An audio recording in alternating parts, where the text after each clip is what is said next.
The night was heavy with silence, the kind that seemed to press down on the earth itself.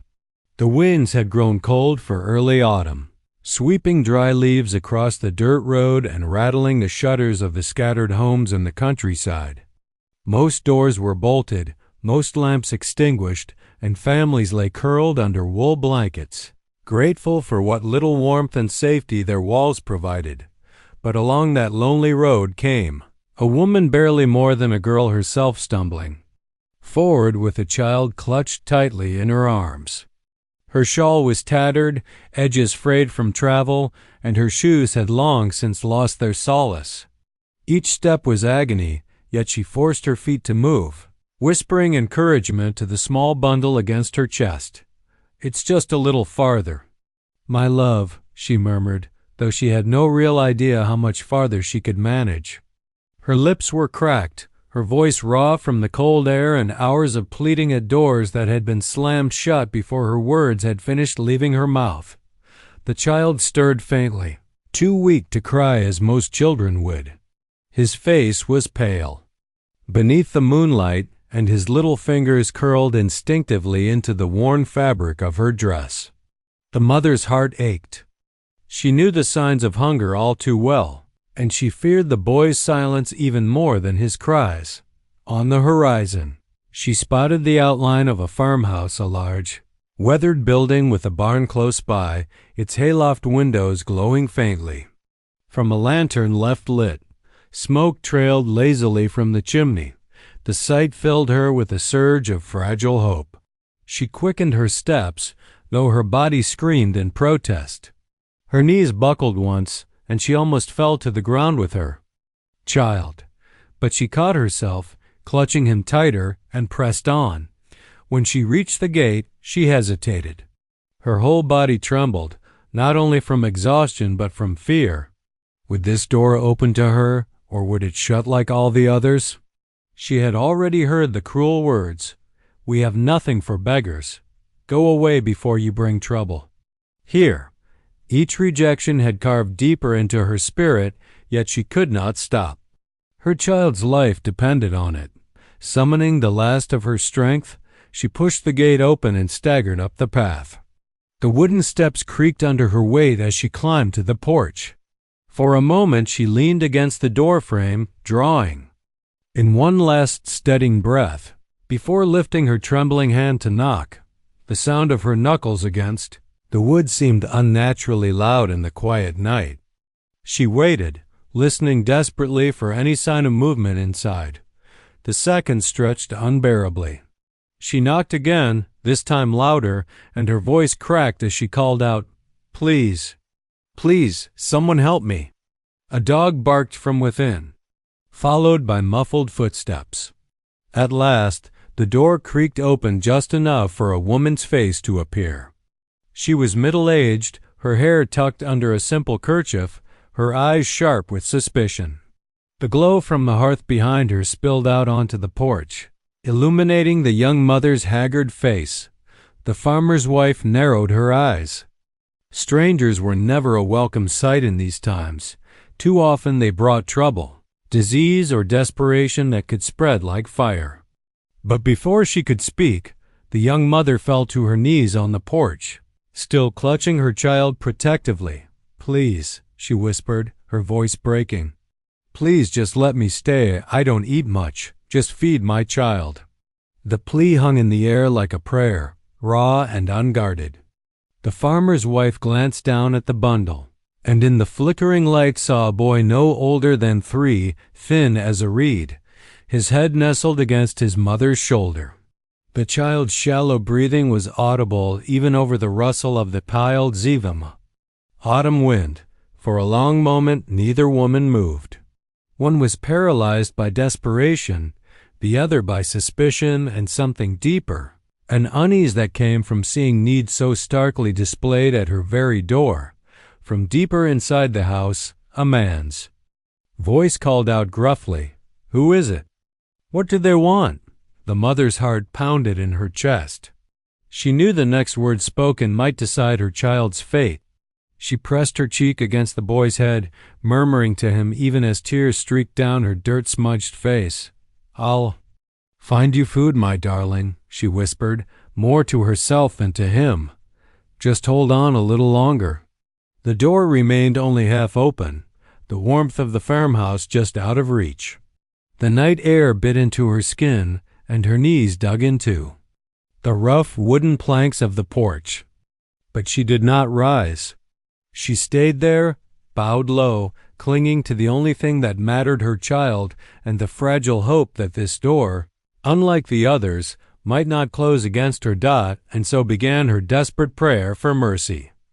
The door creaked wider, but only slightly, enough for the lamplight from the hearth to cast a golden wedge across the porch.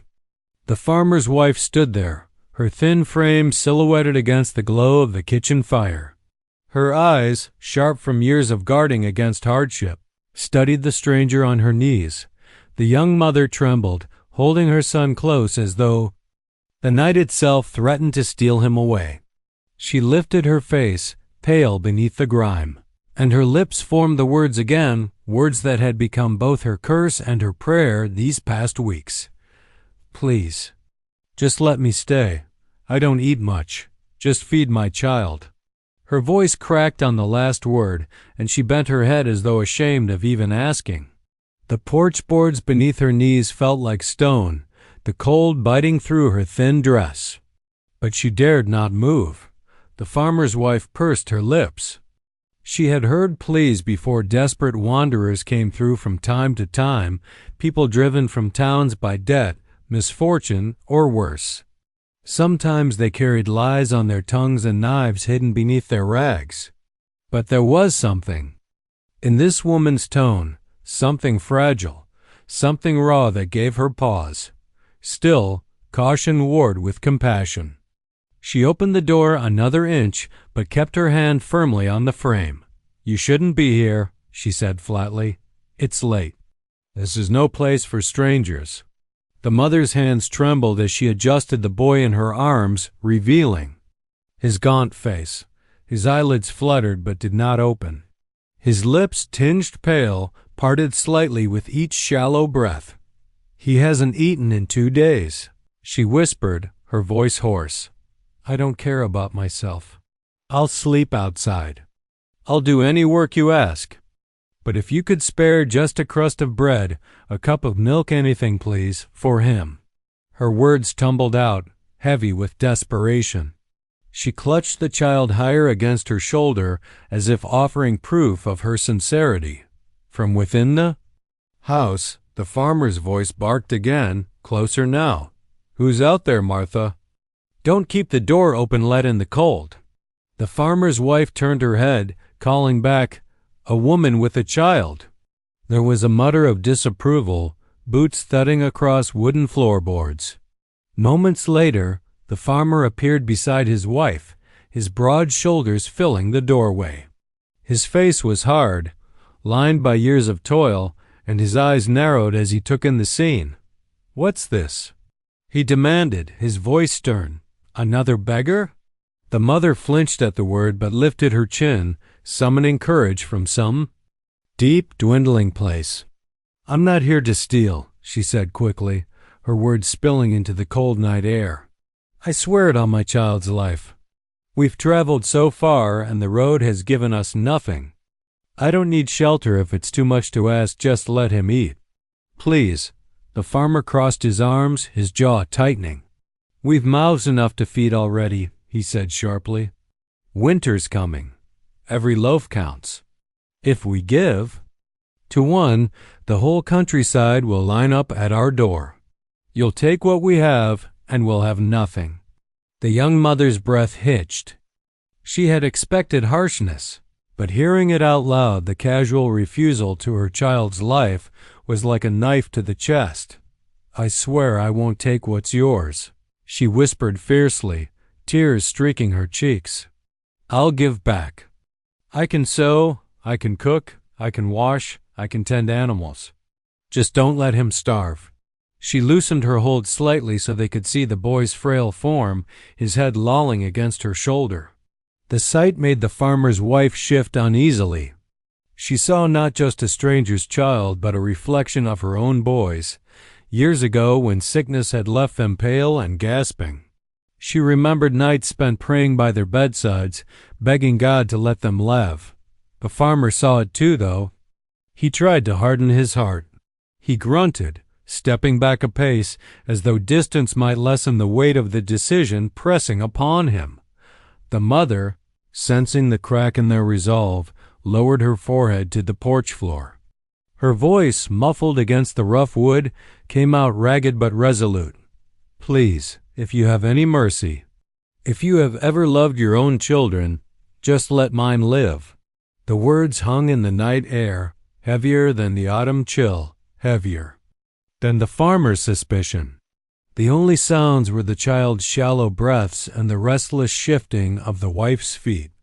The farmer's wife finally spoke, her voice softer this time, though still wary. "Get up," she said. "Let us see the boy in the light." The mother lifted her head, eyes glistening with both fear and hope. She clutched her son and rose unsteadily to her feet, legs trembling. She stepped toward the doorway, toward the Poe. Uncertain mercy that flickered in the warm glow of the farmhouse dot, and for the first time that night, the door opened wider. The farmhouse kitchen was warm, but the warmth carried no welcome. The mother stepped hesitantly inside, clutching her boy. The lamplight flickered against the rough-hewn beams overhead, casting long shadows across the table where bowls and bread lay from the family's evening meal. The smell of wood smoke and stew lingered in the air so rich compared to the emptiness of her own stomach that it made her knees weaken. The farmer closed the door behind her with a solid thud, shutting out the night. But he did not soften. He kept his eyes on her as though she were a fox that had wandered too close to his hens. His wife hovered nearby, watching as the boy's head lolled against his mother's shoulder. His breathing shallow dot, the silence stretched until the farmer broke it. "Well?" he said gruffly, his voice directed not at the mother but at his wife. "You've seen her. What now? Do we feed her and half the county besides? We can't afford to feed every poor soul who comes knocking." The mother's heart pounded, but she said nothing. She had learned by now that words, if spoken too soon, only hardened men's ears. She stood quietly, swaying slightly to soothe her son. His wife's eyes darted between the child and the farmer. "She's only asking for the boy," she said at last, her tone cautious. "He looks sickly, Samuel. Look at him. He won't last the night without something in him." The farmer scowled. "And what of our own? Harvest was lean. We've sacks of grain enough for maybe 2 months if the winter's cruel. And you'd give it to strangers?" His words carried the blunt weight of truth. The mother could almost feel the tally in his head: bushels of corn, jars of beans, salted pork, each counted carefully, each ration to stretch through the barren months ahead. 1 mouth more could tip the balance. 2, certainly. But still she could not remain silent. Her voice, though soft, broke through his calculations. "Sir," she whispered, "I swear I ask nothing for myself. If you send me away hungry, so be it. But give him something just enough so he can wake tomorrow. If he dies, She faltered, her throat closing. "I cannot bury him on the road." The words struck the wife like a blow, and she covered her mouth with her hand. The farmer, however, clenched his jaw, turning away as if the sight of the child's frailty were an accusation he could not bear to meet.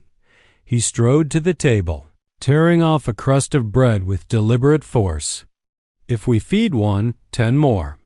Will come," he muttered, his back to them. "Word spreads faster than fire in dry grass. We'll have nothing left for our own." "But she's not 10, his wife said firmly, her voice quivering with something more than pity, something close to defiance. "She's 1 mother with 1 child." The farmer turned, the bread clenched in his fist. His eyes, dark with frustration, flicked from his wife to the stranger. He saw her clothes, threadbare and muddied from travel. Her hair, tangled and damp with sweat, her eyes red-rimmed from sleepless nights. She looked like hunger itself had carved her down to the bone, and yet beneath the exhaustion there was a fire. She stood not for herself, but for the boy in her arms, and that gave her a strange kind of strength that the farmer's own thoughts tangled. He remembered his father years ago when a poor family had begged food at their door. His father had turned them away, saying, "Better one family starves than two." It had seemed wisdom then, but now, faced with this child's shallow breaths, the words rang hollow. Still, his pride warred with pity. He slammed the bread down on the table, the crust cracking sharply. "If we feed them tonight, what then? Tomorrow they'll want more, and the next day more still. Charity's a hole that never fills." The mother flinched at the sound, but she did not retreat. She adjusted her son so his face was visible, pale and sunken. His lips moved faintly, as if murmuring in sleep, though no sound came. "Look at him," she said softly. "Tell me truly, would you let your own boy die for the sake of one loaf?" The kitchen went still. The fire snapped in the hearth, a pot bubbled faintly, but no one moved. The farmer's wife's eyes brimmed, her hands clasped before her chest. The farmer felt a knot tightening in his gut. He wanted to speak, to end the matter with a firm refusal, but the words caught in his throat. His gaze lingered on the boy's face, so fragile, so close to fading. He thought of his youngest, asleep upstairs in a warm bed, his belly full. He turned away abruptly, pacing to the window as though the answer might lie in the dark fields beyond. The dilemma weighed heavy, heavier than the plow he dragged each spring, heavier than the harvest sacks he carried to the barn behind him. The mother whispered, almost to herself, "I'll work until my hands bleed. Just don't send him away." Hungry. The farmer pressed a hand against the cold glass, the reflection of his own weary face staring back at him. He could not escape the truth. Whichever choice he made tonight would echo far beyond these walls, and so he stood, torn between duty to his own blood and the plea of a stranger, caught in a silence that felt like judgment itself. The kitchen hung, heavy with silence. The fire crackled in the hearth, shadows dancing across the stone floor, but no one spoke. The farmer's wife twisted her apron in her hands, her eyes flicking between her husband's rigid back and the frail woman who stood clutching her child. The young mother swayed, slightly on her feet. Exhaustion pressed on her bones like lead. Weights, yet she clung to her boy, whispering to him softly, rocking him though he did not stir. The farmer kept his gaze fixed on the black square of the window, the fields beyond swallowed in moonlight, as though the dark earth might give him an answer he could not find in his own heart. And then it came, the sound that shattered the stalemate, a small cry, thin, reedy, and fragile. The boy's mouth opened, his body writhing weakly in his mother's arms, and from his chest rose a sound so faint, yet so piercing, it seemed to slice through the very walls. The mother froze for an instant, then pulled him close, rocking frantically. My darling, it's all right," she murmured, but her voice trembled with the terror of a woman who knew it. Was not all right at all. The cry was not the strong wail of a healthy child. It was hollow, almost hoarse, the sound of a throat too dry, of lungs too weak. It was the sound of hunger gnawing from the inside out. The farmer's wife gasped softly, her hand flying to her mouth. She had heard her own children cry in sickness, but never like this. This cry was not a demand nor a tantrum.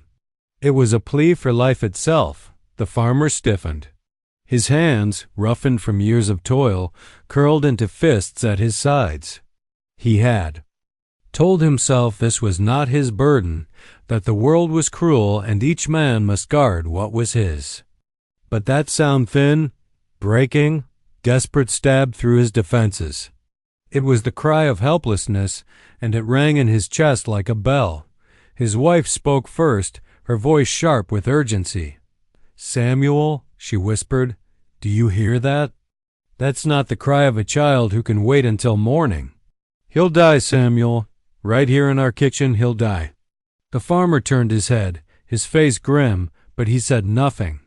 His eyes betrayed the war within him. The boy's cry rose again, weaker still, and the mother's arms trembled as she rocked him. Tears streamed down her cheeks unchecked. "Please," she choked out, "I beg you, he can't. He can't. Take another hour. Just a little food, a little milk, God help me. I'll give you anything in return." The farmer's wife's voice hardened, almost accusing now. "Samuel, you would feed the dog before letting this child starve." Her words struck him like a blow. His jaw worked, but no reply came. He turned from the window and finally faced them. His eyes lingered on the mother, then the boy, whose cry had dwindled to a whimper. The mother lowered her head, humbling herself further.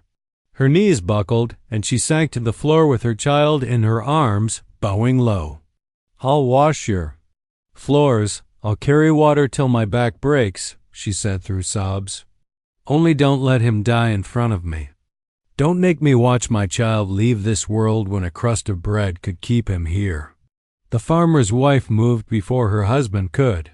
She crossed the room in swift steps, seized a crock of milk from the shelf, and poured a little into a cup.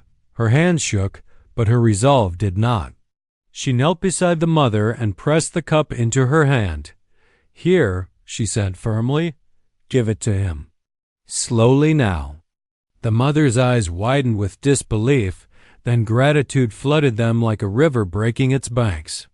She tilted the cup, wetting a rag with the milk, and pressed it gently to her son's lips. The boy stirred weakly, sucking faintly, and, for the first time in days, his eyes fluttered open. The sound that followed was not much, just a faint gulp, the soft sigh of relief, but it filled the kitchen with a weight far greater than silence had. The boy drank. He lived. The farmer exhaled sharply, running a hand across his face as though to wipe away the conflict carved there. He grumbled low, almost to himself, "You've made your choice, woman. God help us if it costs us." But though his words were hard, his eyes lingered on the boy as he drank, and something in them softened a crack in the stone.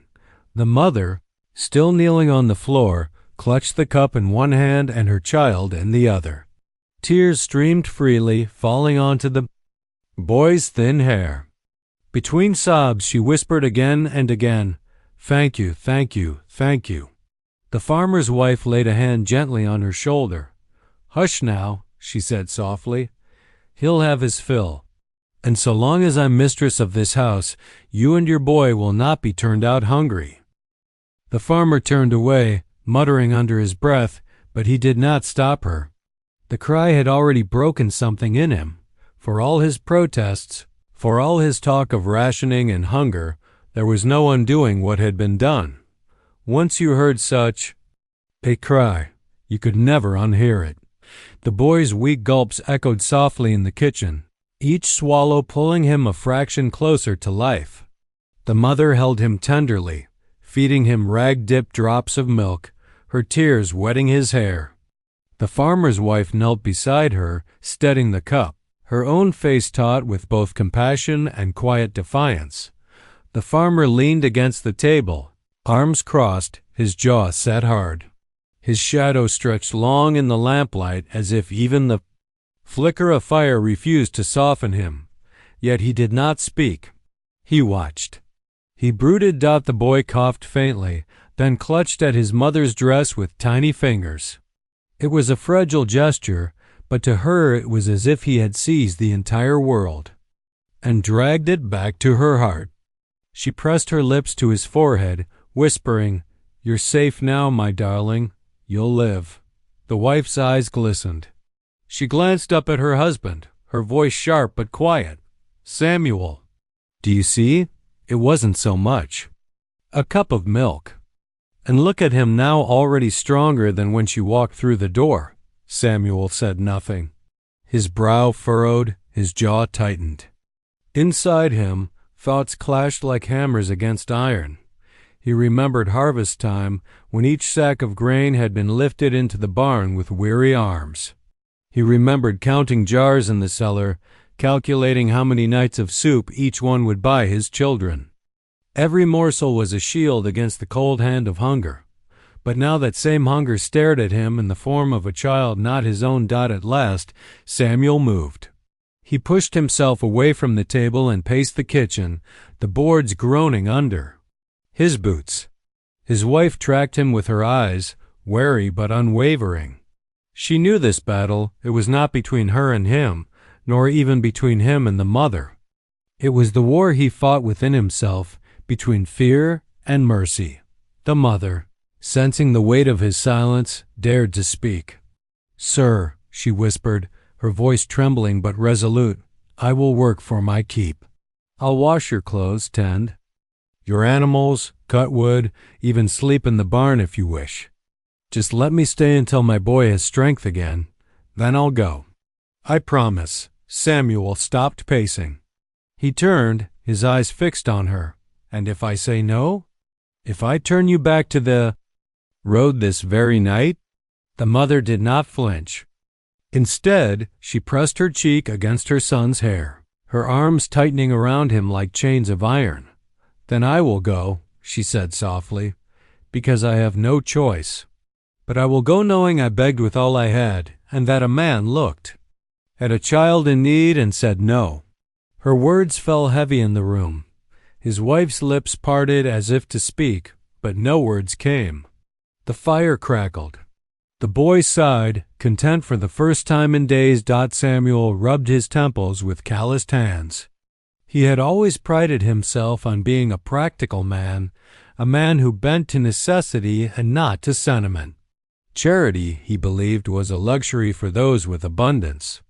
But standing here, hearing the truth so plainly spoken, he felt the foundations of that belief begin to shift. His wife broke the silence. Her voice, steady and firm, cut through the air like a blade. "Samuel," she said, "I will not be the woman who watches a child starve on my doorstep. Not when we have bread on our table and milk in the jug. If you refuse her, then it is you who will tell our children why we turn them away." Samuel froze. The words struck deeper than any plea could. His children, his responsibility. What lesson would they learn if mercy was cast aside in favor of fear? Would they grow into men who hardened their hearts the same way, passing cruelty? Unlike an heirloom? He turned to the table, to the small loaf of bread left from supper. Slowly, he tore it in half. The crust crackled in his hands. He placed one piece beside the cup of milk, his gesture rough, almost begrudging. "There," he muttered. "Let the boy eat. But mark me, woman, this is no inn. They cannot stay long." The mother gasped softly, bowing her head, her arms trembling with gratitude. "Bless you," she whispered, her voice breaking. "Bless you 1,000 times. You've saved him." She pressed a tiny morsel of bread against her son's lips. The boy chewed slowly, clumsily, but he ate. And with every bite, the tension in the room seemed to ease, the weight on the mother's heart lifting like fog before the sun. The farmer's wife rose to her feet, a quiet triumph in her eyes. She did not challenge her husband further. She knew the battle had been won, even if he tried to cloak it in sternness. Samuel sat heavily at the table, staring into the fire. He would not say the words aloud, but inside he knew a choice had been made. The door had been opened, and it could not be closed in the same way again. The boy lived. And in that moment, so did a piece of Samuel's own soul that he had long kept buried beneath fear.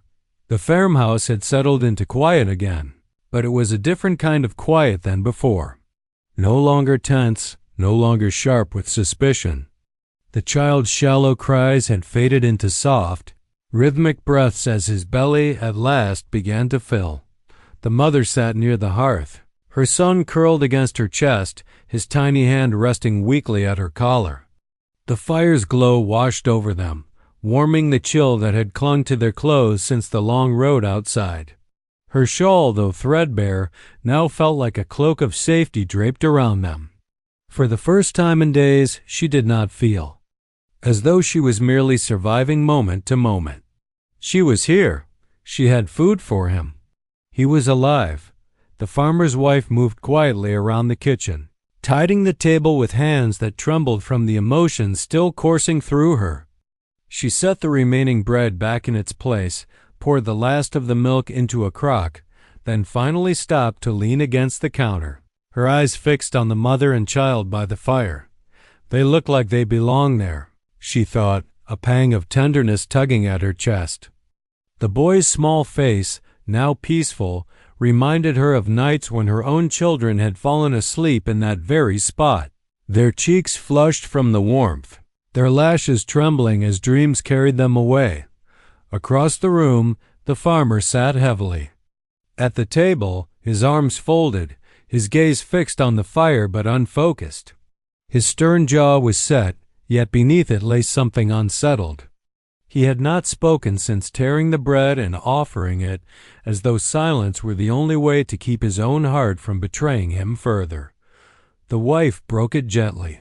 "Samuel," she said, her voice soft so as not to wake the boy, "we should lay down blankets for them.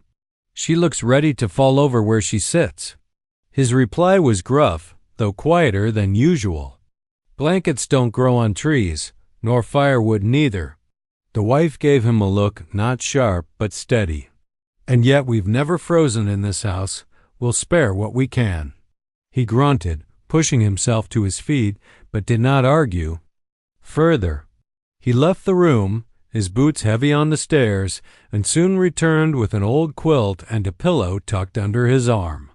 He laid them down on the hearthrug beside the fire roughly, almost resentfully, but he laid them down all the same. The mother's eyes filled as she watched.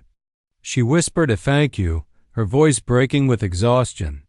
She shifted her son gently from her arms onto the quilt, tucking him in with tender care. The boy stirred, whimpered faintly, then settled again into the steady breathing of a child. Finally safe enough to sleep, when she tried to rise, her legs buckled beneath her. The farmer's wife was quick to catch her elbow. "You're spent," she said gently.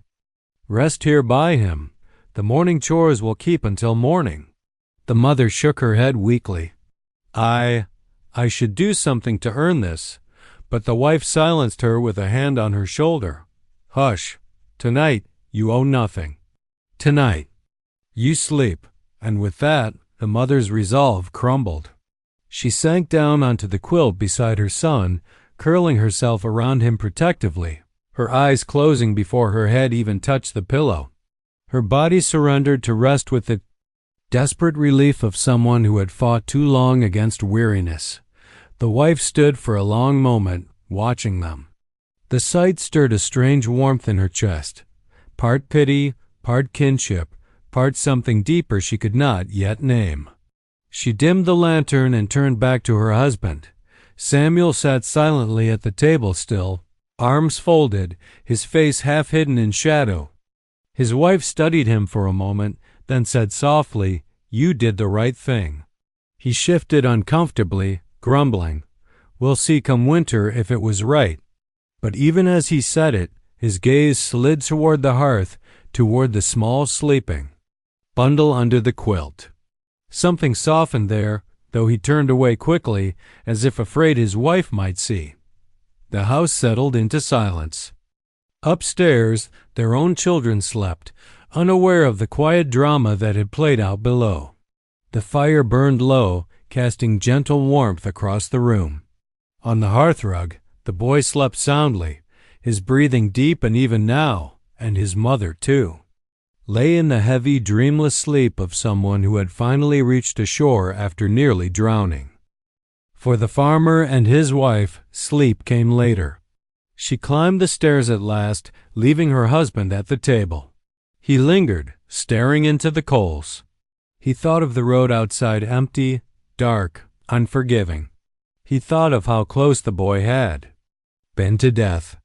And though he would not admit it aloud, he felt strangely grateful that his wife had pressed his hand out at length. He rose and threw another log onto the fire. The flames leapt higher, wrapping the room in warmth. He glanced once more at the sleeping figures on the hearth, then turned away, muttering low as if to himself, though the words betrayed him, "Best sleep they'll have in a long while."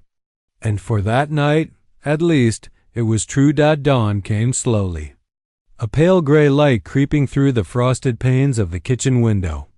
The rooster's crow echoed from the yard, followed by the faint stirrings of animals in the barn. The farmhouse, which had settled into uneasy rest the night before, now roused to the rhythm of another day. The mother woke first. For a moment, she did not know where she was. Her cheek rested against the worn quilt, her body wrapped protectively around her child. The fire had burned low, leaving only glowing embers, but the room still held a trace of warmth. Then memory returned. The desperate knocking, the farmer's hard eyes, the milk, the bread, the boy's cry. She sat up slowly, careful not to wake him.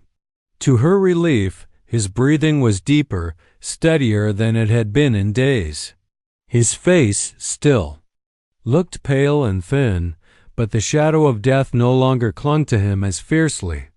A wave of gratitude swept through her, so strong it almost brought her to tears again. The farmer's wife came down the stairs a short while later, her hair tucked back neatly, her sleeves already rolled. She paused when she saw the mother awake, kneeling by the embers with her boy. "You should rest," she said gently, though her tone carried the authority of habit of a woman used to giving instructions that were followed. The mother shook her head. "I've rested enough. Please, let me help." "You've already given us so much." The farmer's wife studied her for a moment, then nodded slowly. She handed the woman a kettle. "The pump's out back. Fill this with water and set it on the fire. We'll need it for porridge." Grateful for the task, the mother wrapped her shawl tightly around herself and stepped outside. The morning air was crisp, her breath visible as she crossed the yard. She found the pump easily and worked the handle, her muscles straining against the stiffness of exhaustion. The water splashed cold and clean into the kettle, and for a moment she let it run over her hands, washing away grime from the road. When she returned, the farmer himself was in the kitchen, seated at the table with a mug of steaming coffee. He looked up as she entered, his expression still guarded. His eyes flicked to the kettle in her hands, then back to her face, but he said nothing.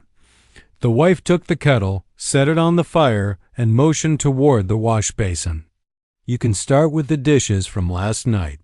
The mother nodded quickly, eager to prove her worth. She rolled up her sleeves, dipped her hands into the cold water, and began scrubbing each bowl and spoon with practiced efficiency. Years of hardship had taught her to make do with little, and her movements were quick, economical, precise. The farmer watched her from the corner of his eye, sipping his coffee slowly. At first, suspicion still clung to him. But as the minutes passed, he noticed how steady her hands were despite her weariness, how she worked without complaint, how she handled each dish as though it were a privilege, not a burden. By the time the farmer's children tumbled sleepily down the stairs, rubbing their eyes and yawning, the table was already set again. A pot of porridge simmered on the fire, its warm smell filling the kitchen. The little ones stared curiously at the stranger by the hearth. The boy slept still, curled under the quilt. One of the farmer's daughters tugged at her mother's skirt and whispered, "Mama, who's that lady?" The wife answered simply, "Someone who needed help." The girl's gaze softened when she saw the sleeping child. She tiptoed closer and knelt to peek at him, brushing a strand of hair from his forehead. "He looks like a doll," she murmured. The mother's lips curved into a weary smile. "He's my doll," she said softly, her voice full of love. Breakfast passed in a strange, delicate balance. The farmer ate in silence, but his children chattered freely, curiosity breaking the tension that had hung in the air the night before. The wife asked the mother to slice bread, and she did so gratefully, moving with the quiet competence of someone who had long kept house. When the meal ended, she did not sit idle. She rose to clear the table, then offered to sweep the floor. The wife allowed it, and soon the sound of the broom's bristles swept softly across the boards. By mid-morning, the mother had drawn water twice more, helped split kindling for the fire, and even stepped into the yard to feed the chickens. Though her hands blistered and her muscles ached, she welcomed the work. Each task she completed seemed to push her deeper into the fabric of the household, weaving her presence into its daily rhythm. The farmer noticed. He said little, but his eyes lingered on her longer now, not with suspicion alone, but with reluctant acknowledgment. She was not dead weight. She was not a beggar come to drain them dry. She was labor-strong, steady labor, and perhaps, he thought grudgingly, worth the bread she ate. The farmer's wife, watching him, hid her small smile. She had seen the change beginning, subtle but sure. Mercy had taken its root, and work was watering it. By the time the sun stood high, the mother's son stirred awake. His eyes opened wider than the night before, and when he saw his mother's face, he gave a small, weak but unmistakable smile. And for the first time in many days, the mother felt something bloom in her chest she had almost forgotten how to feel. Hope. The days that followed unfolded quietly, yet each one wove the stranger more firmly into the rhythm of the farmhouse. On the second morning, she rose before the sun, even before the rooster crowed. The farmer's wife found her already outside, her shawl pulled tightly against the chill, a bucket of water balanced in each hand. Her steps were unsteady at first, but she carried the load without complaint, her jaw set with determination. When the farmer emerged from the barn, he paused in the doorway. He had expected to find her sleeping late on the hearth, draining their food without offering more than sorrowful looks. Instead, he saw her bent over the pump, scrubbing shirts with brisk, practiced movements, her boy bundled in a quilt on the grass nearby. She wrung out each garment with strength that seemed surprising in her slight frame, then draped them neatly across the line to dry. Morning, sir, she said softly, glancing up at him. Her hands did not stop working. He grunted, uncertain what to make of it. But as he turned back to the barn, he muttered under his breath, "At least she's no idler." That day, she mended a torn apron, patched a hole in one of the children's stockings, and even repaired the strap of Samuel's work boot with careful stitches. Her fingers moved deftly, not hurried, but steady, as though sewing were as natural to her as breathing. When she handed the repaired boot back to him, Samuel inspected it with suspicion, tugging at the seam. To his surprise, the thread held tight. "Good work," he said gruffly. The words tasted strange on his tongue, but once spoken, he did not take them back. By evening, she had helped carry kindling, milk the cow, and churn butter until her arms ached. She never asked to rest, never complained of the weight of the work.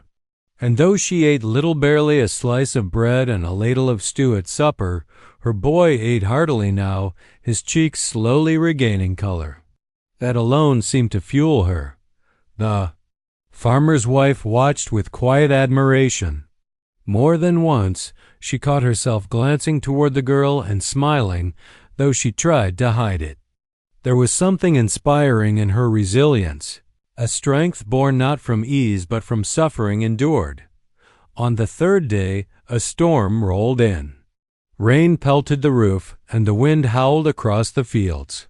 The farmer worried for the animals, but before he could reach the barn, the stranger was already there. He found her with her shawl soaked through, hauling feed sacks to the stalls, soothing the restless cow with a low murmur, her boy tucked safely in a basket near the door. "What are you doing out here?" Samuel barked, half in anger, half in disbelief. She looked up, rain running down her face, her arms straining under the weight of the sack. "They were hungry," she said simply. Something inside him stirred at that answer. He opened his mouth to scold her further, but found no words. Instead, he took the other end of the sack, and together they hefted it into place. Later that evening, when the worst of the storm had passed, Samuel sat by the fire, staring into the flames. His wife sat opposite him, knitting quietly. Between them, the stranger hummed a lullaby to her child, who lay content in her lap. "You've noticed it too, haven't you?" his wife said quietly, without lifting her eyes from her work. Samuel frowned. "Noticed what?" "That she does more than most would. She doesn't sit and wait for pity. She works harder than some, who've had comfort all their lives." Samuel said nothing, but his silence betrayed agreement. The truth was undeniable. Each day she revealed a hidden strength, not just in her body, though that was plain, but in her spirit. She had come to them as a beggar, a desperate shadow at their door. Yet within days she had become something else, a worker, a helper, a presence that lightened the household instead of burdening it. And with each passing hour, Samuel found it harder to see her as a threat to his family's survival. She was becoming, in a strange and quiet way, part of it. By the end of the week, even the children had grown attached. They no longer stared at her with wide-eyed curiosity, but ran to her with questions, tugging her hand to show her their games. The little girl, especially, clung to her skirts, eager to help her sweep or shell peas. One evening, as she tucked her son into the quilt, the girl asked innocently, "Will you stay with us always?" The mother's throat tightened. She brushed a curl from the child's forehead, whispering, "If I could, my dear, if I could." Samuel, standing in the doorway, heard the exchange. He said nothing, but a flicker of something softened in his expression. She had come as a stranger, nearly broken. Now she stood tall again, not because her burdens had lessened, but because she had carried them with quiet strength. And slowly, against all his instincts, Samuel began to see her not as a mouth to feed, but as a gift he had not expected. By the second week, the stranger's presence no longer felt foreign in the farmhouse. The rhythms of work and rest folded around her naturally, like a song finding its missing harmony. She rose when the wife rose, worked beside her through the morning hours, and tended her child in the quiet moments between chores. It was as though she had always belonged there, though no one said so aloud. The farmer's wife was the first to admit it to herself. She found herself looking for the girl when she wasn't nearby, missing her company. For years, her days had been marked by the same unbroken pattern: preparing meals, tending children, cleaning, mending, helping with the farm when Samuel needed her. It was work she did without complaint, but also without companionship. Her husband was steady but quiet, his words few. Her children were lively, but still too young to understand her weariness. Now, when she worked the spinning wheel, the girl sat beside her, mending with a nimbleness that made the task feel lighter. When she churned butter, the girl's laughter, soft, almost shy, made the heavy rhythm seem less of a burden. It was not just the work she shared, but the silences too. Silences that were not empty but companionable, filled with a quiet understanding that both women carried sorrows they did not speak aloud. One evening, after the children had been put to bed and the fire had burned down low, the wife found herself confiding what she had never shared before.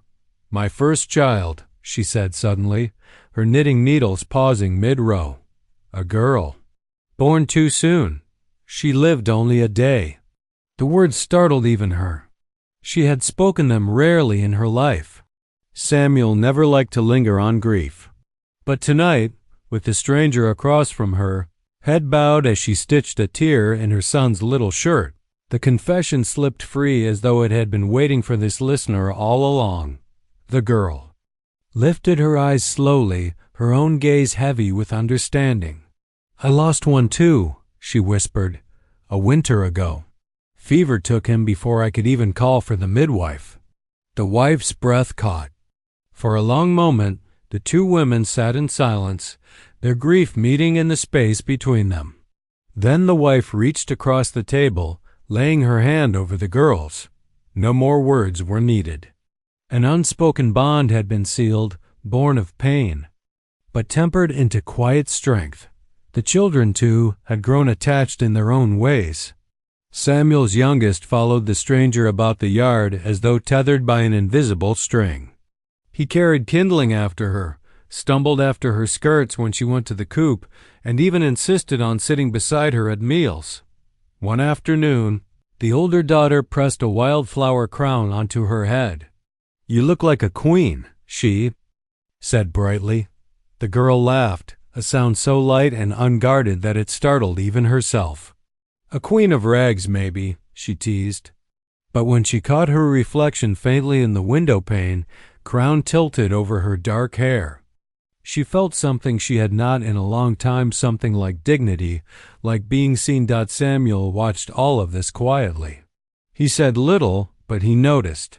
He noticed how his children smiled more when she was near, how his wife, once so often weary, now carried herself with a new lightness. And though he told himself not to soften too quickly, he could not deny the truth taking root in his heart. One evening, after a long day in the fields, he came inside to find the stranger teaching his children a game with pebbles and chalk. The children's laughter filled the kitchen, their small hands eager, their eyes bright. The girl looked up as Samuel entered, half apologetic, as though she feared he might disapprove of such frivolity. But Samuel only stood there for a long moment, leaning against the doorframe, listening. Finally, he muttered, almost too low to be heard, "Let them laugh." The girl blinked, her lips parting in surprise. She smiled then, small and hesitant, but it reached her eyes. And for Samuel, that smile lingered in his thoughts long after. He retired to bed. The bond between them all was not spoken of, nor formalized. No one declared her part of the family. No one claimed she would stay forever. But each passing day stitched her more deeply into the fabric of their lives, like thread pulled through cloth. In the quiet of night, as she lay curled beside her son on the hearthrug, she would sometimes whisper to him, "We are safe, little one. Just a little longer, we are safe." And though she knew safety was a fragile thing, easily broken by hunger, illness, or the cold winds of fortune, in this house for now it was real. The unspoken bond was growing stronger with each dawn. Winter was loosening its grip. The snow still clung to the fence posts and lay in stubborn patches across the fields, but here and there the ground softened, releasing the smell of earth.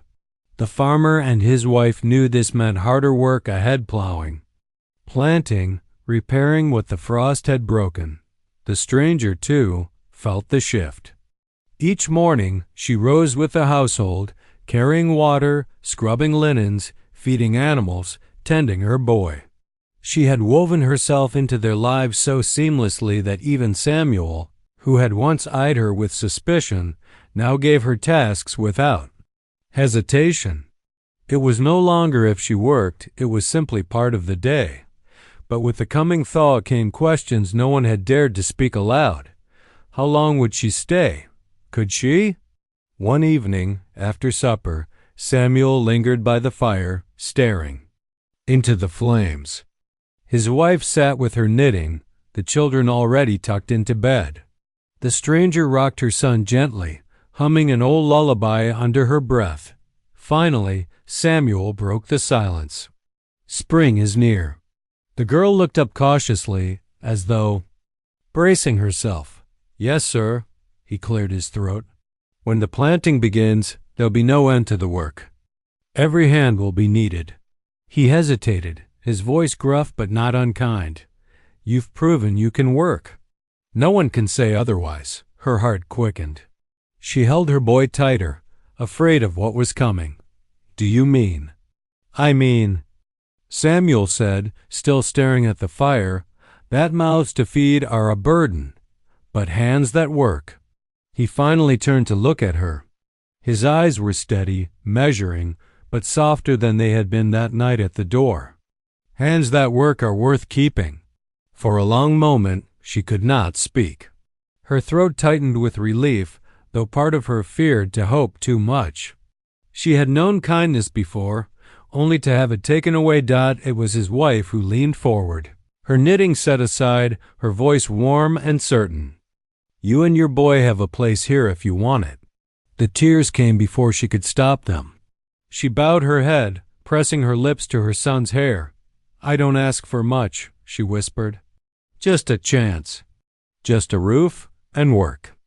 Enough to feed him. You'll have both, the wife said firmly. Samuel gave a single nod. Then it settled. That night, long after the household had gone to bed, the stranger lay awake by the hearth, her boy curled against her side. She stared into the dying embers, her heart torn between gratitude and fear. She had been given what she begged for, a place.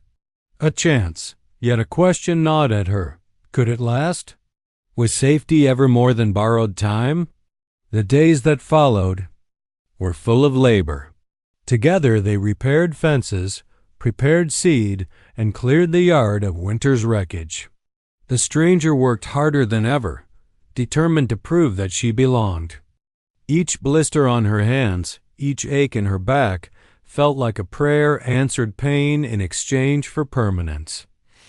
The children no longer called her the lady, but simply Mary, her given name. They tugged her hand when they played, begged her to tell them stories at night, even brought her wildflowers from the thawing meadow. One evening, as she tucked her boy into bed, he looked at her with eyes brighter than she had seen in months. Mama, he whispered. Are we home now? Her breath caught. She smoothed his hair back, kissed his forehead, and whispered back, Yes, my love, I think we are. Yet even in that moment of peace, she knew the truth. Nothing in life was guaranteed. Crops could fail, sickness could return, misfortune could knock again at the door. But she had found, at least for this season, something she had almost forgotten how to believe in: belonging. And as she lay down to sleep, listening to the farmhouse creak and sigh around her, she prayed not for riches, not for ease, but for strength. Strength to keep working. Strength to keep her place. Strength to keep the bond they had all, without words, chosen, because in the end, it was not just her plea that had saved her. It was the choice each of them had made to open the door, to share the burden, to see her not as a beggar, but as family. The choice ahead was not hers alone anymore. It was theirs, together. And for the first time in a long, bitter while, she dared to believe that perhaps, just perhaps, tomorrow would still be kind.